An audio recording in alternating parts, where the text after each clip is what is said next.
നമ്മുടെ കർത്താവും രക്ഷകനുമായ യേശു ക്രിസ്തുവിൻ നിസ്തുല്യ നാമത്തിൽ എല്ലാ പ്രിയപ്പെട്ടവർക്കും ക്രിസ്തീയ വന്ദനങ്ങൾ. ഒരു ദിവസം കൂടെ ജീവിപ്പാൻ ആവശ്യമായ ആയുസ്സും ആരോഗ്യവും സൗഖ്യവും തരുന്ന പരമകാരുണ്യവാനായ ദൈവത്തിന് സകല മാനവും മഹത്വവും അർപ്പിക്കുകയാണ്.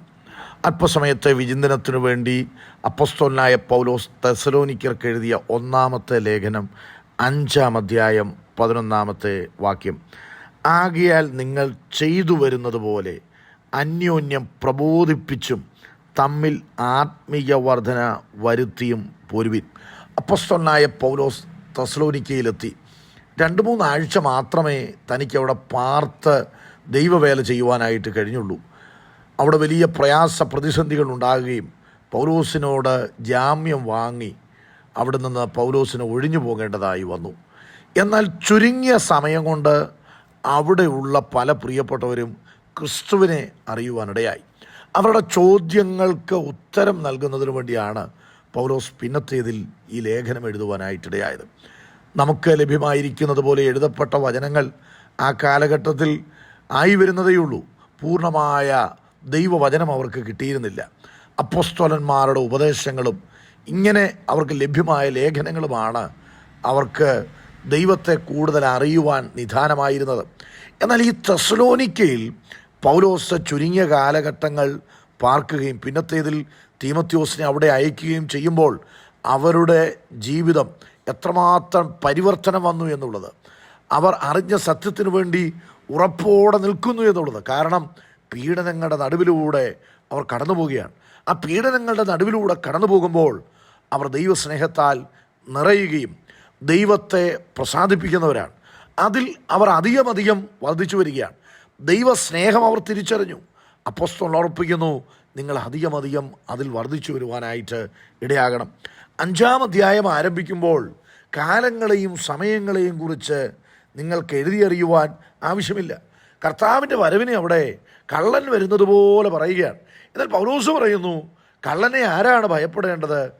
രാത്രിയിൽ ആയിരിക്കുന്നവരാണ് ഭയപ്പെടേണ്ടത്. ഇരുട്ടിലായിരിക്കുന്നവരാണ് കള്ളൻ വരുന്നത് ഭയപ്പെടേണ്ടത്. എന്നാൽ വെളിച്ചത്തിലായിരിക്കുന്നവർക്ക് കള്ളൻ വരുന്നത് ഭയപ്പെടേണ്ട കാര്യമില്ല. എന്നിട്ട് പറയുന്നു, നമ്മൾ ഇരുട്ടിലുള്ളവരല്ല, നമ്മൾ വെളിച്ചത്തിലാണ് വസിക്കുന്നത്. അപ്പോൾ വെളിച്ചത്തിലായിരിക്കുന്നവർക്ക് ക്രിസ്തുവിൻ്റെ വരവ് ഭയപ്പെടേണ്ടതായ കാര്യമില്ല. കാരണം അവർ ജാഗരൂകരാണ്, അവരൊരുങ്ങിയിരിക്കുകയാണ്. ഉറങ്ങുന്നവരെ എങ്ങനെ തിരിച്ചറിയാം? ഉറങ്ങുന്നവരാണ്, ഇരുട്ടിലായിരിക്കുന്നവരാണ് മദ്യപിക്കുന്നവർ, ഇരുട്ടിലായിരിക്കുന്നവരാണ് മറ്റ് ആസക്തികൾക്ക് അടിമപ്പെട്ടിരിക്കുന്നത്.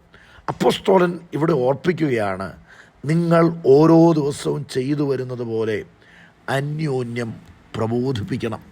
അതിൻ്റെ മറ്റൊരു പരിഭാഷ ഇങ്ങനെയാണ്, ആകയാൽ നിങ്ങൾ ചെയ്തു വരുന്നത് പോലെ പരസ്പരം പ്രോത്സാഹിപ്പിക്കുകയും പണിത് ഉയർത്തുകയും ചെയ്യുക.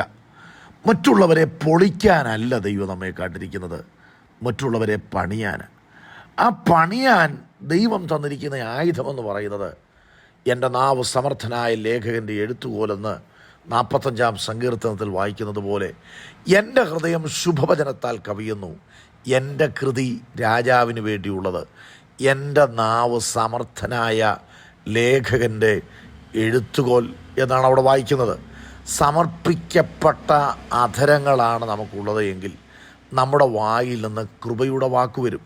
തളർന്നിരിക്കുന്നവരെ നമ്മൾ വാക്കുകൊണ്ട് താങ്ങും. ജോലി ചെയ്യുന്ന മേഖലകളിൽ വ്യത്യസ്തരായിട്ടുള്ള വ്യക്തികളെ കാണുകയും ഇടപെടുകയൊക്കെ ചെയ്യേണ്ടി വരും.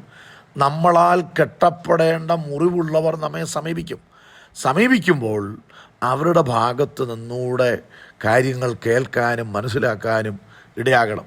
ചില അധ്യാപകർ, അതുപോലെയുള്ള ആത്മീയ ശുശ്രൂഷ ചെയ്യുന്നതായ വ്യക്തികൾ അറിഞ്ഞോ അറിയാതെയോ നെഗറ്റീവായിട്ടുള്ള വാക്കുകൾ പറയുമ്പോൾ സംഭവിക്കുന്ന കാര്യം, അത് കേൾക്കുന്നവരുടെ മനസ്സ് ഇടിയുകയാണ്.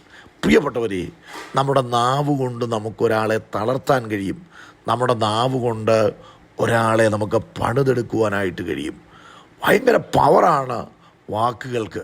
നിങ്ങളുടെ വീട്ടിൽ നിങ്ങളുടെ മക്കളോട്, നിങ്ങളുടെ ഭർത്താവിനോട്, ഭാര്യയോട്, അടുത്ത ബന്ധുക്കളോടൊക്കെ ഇടപെടുമ്പോൾ ഹൃദ്യമായ വാക്കുകൾ പറയാൻ. നാഫ്താലി പോർക്കളമേടിൽ തന്നെ ലാവണ്യ വാക്കുകൾ സംസാരിക്കുന്നു എന്നാണ്. ഈ ലാവണ്യ വാക്ക് സംസാരിക്കുക എന്ന് പറഞ്ഞാൽ കൃപയുടെ വാക്കുകൾ സംസാരിക്കുക എന്നുള്ളതാണ്. പ്രിയപ്പെട്ടവരെ, പരമാർത്ഥമായ വാക്ക്, കഠിന വാക്കുണ്ട്, ദോഷമായിട്ടുള്ളതായ വാക്കുകൾ പറയുവാനായിട്ട് കഴിയും. എന്നാൽ ജ്ഞാനിയുടെ നാവ് സുഖപ്രദമെന്നാണ് വായിക്കുന്നത്. വാളുകൊണ്ട് കുത്തുന്നത് പോലെ മൂർച്ചയായി സംസാരിക്കുന്നവരുണ്ട്. നാവ് കൊണ്ട് മറ്റുള്ളവരെ നൊമ്പരപ്പെടുത്താൻ കഴിയും. മറക്കാൻ കഴിയാത്ത നിലയിൽ വ്യക്തികളുടെ ഹൃദയത്തെ മുറിപ്പെടുത്താൻ നാവുകൾക്ക് കഴിയും. നമ്മൾ സത്യം വിൽക്കുകയല്ല, അത് വാങ്ങുകയാണ്.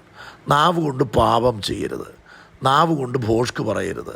ചില വീട്ടിൽ ചിലരെ കുറിച്ചൊക്കെ കേൾക്കുന്നത് യോഗ്യമല്ലാത്ത പദപ്രയോഗങ്ങൾ പങ്കാളിയോട് ഉപയോഗിക്കുകയാണ്. അഭിസംബോധന ചെയ്യുമ്പോൾ, ദേഷ്യം കയറുമ്പോൾ മനസ്സിടിക്കുന്ന വാക്കുകൾ പറയാതെ കൃപയുടെ വാക്ക്, കോപിച്ചാൽ പാപം ചെയ്യരുത് എന്നാണ് വചനം പറയുന്നത്.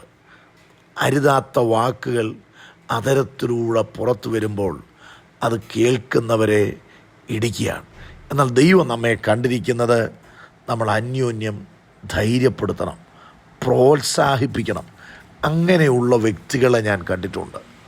അവരെക്കാൾ ഒത്തിരി പ്രായക്കുറവുള്ളവരെ സമീപിക്കുകയും കുട്ടികളെയൊക്കെ എൻകറേജ് ചെയ്യുകയാണ്.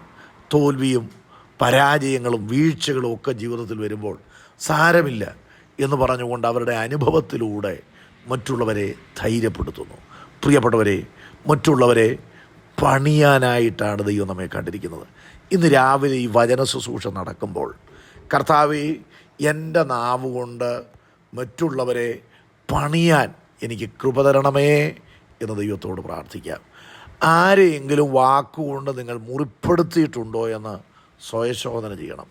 എന്നിട്ട് അത് തിരിച്ച് ദൈവത്തോട് പറയണം. കരുണയ്ക്കായി ദൈവത്തോട് യാചിക്കണം. അന്യോന്യം പണിയുവാൻ നമ്മെ ദൈവത്തിൻ്റെ കരങ്ങളിൽ ഏൽപ്പിക്കാം. ഈ വചനങ്ങളാൽ ദൈവം നമ്മെ അനുഗ്രഹിക്കട്ടെ.